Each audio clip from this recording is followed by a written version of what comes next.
and gentlemen, Senator Roy Blunt. How are you, my friend? You know, I'm good, Jamie. How are you this morning? I'm doing fine. So, in the big vote today, is that right?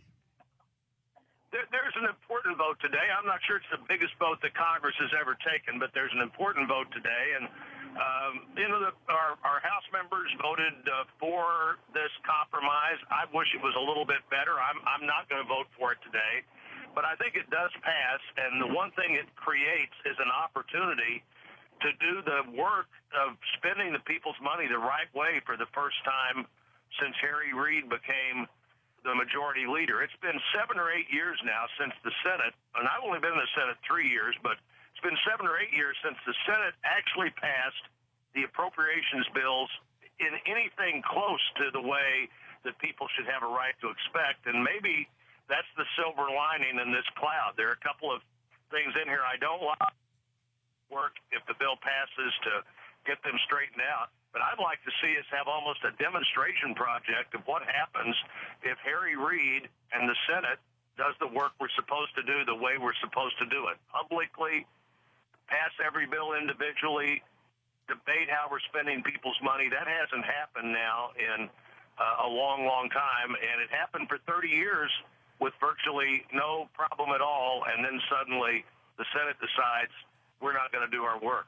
Well, I definitely appreciate the fact that you are not among those, and you've never been this way, because I remember even during the whole shutdown debate that you resisted the temptation that a lot of the other Republicans have of deciding that this was a debate between Republicans and conservative Republicans. Instead, it's great to hear you talk about holding the Democrat feet to the fire on this matter, which I think is more productive for us all. You know, there are people that in January, Jamie, will start their 8th year in the Senate.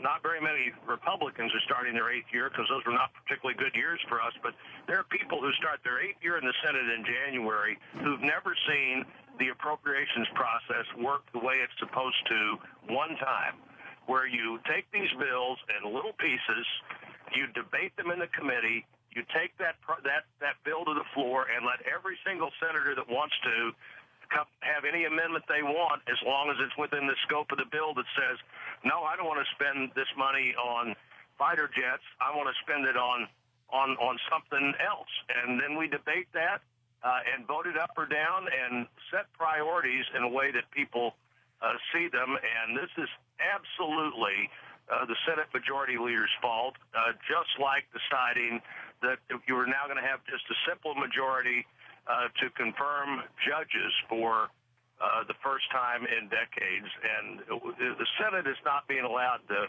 serve people the way that the Senate and the House are supposed to serve people. So you are a no vote on the matter today, then? I am. I'm going to work hard to see that we stick with these spending limits. I like the Budget Control Act. I didn't like the line-by-line cutting necessarily, but it was a solution if Congress didn't do its work. But we wouldn't have had to have that, and we don't have to have that this year if we'll appropriate at or below the number that I suspect the Senate will agree with the House to today.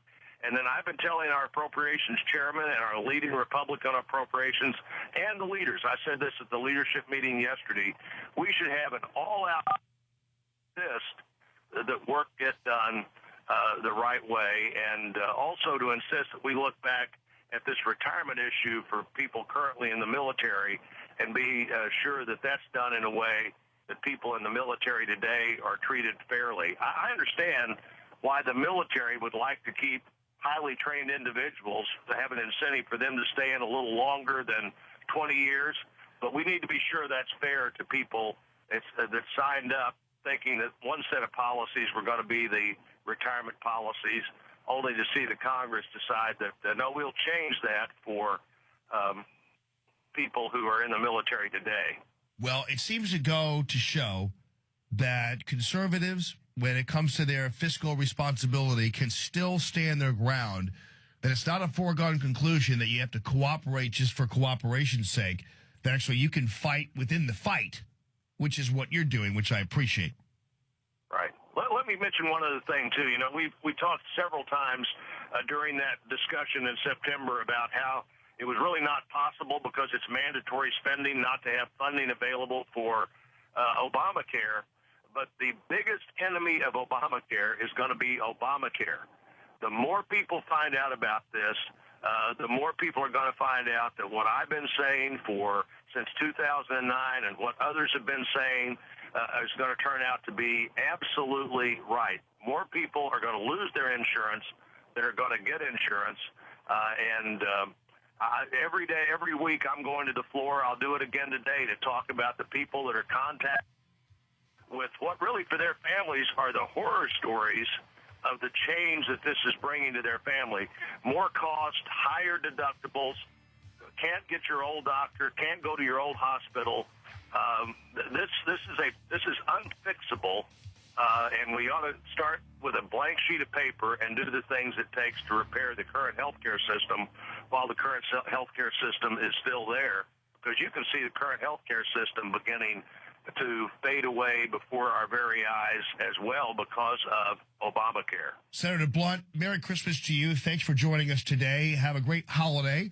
We'll look forward to seeing you and your family. That little guy at your house is excited about Christmas, isn't he? Oh, absolutely. They all are, and I'm sure yours is too. So hang in there, buddy. They are indeed. Appreciate the fight up there, Senator Roy Blunt. Thank you, sir.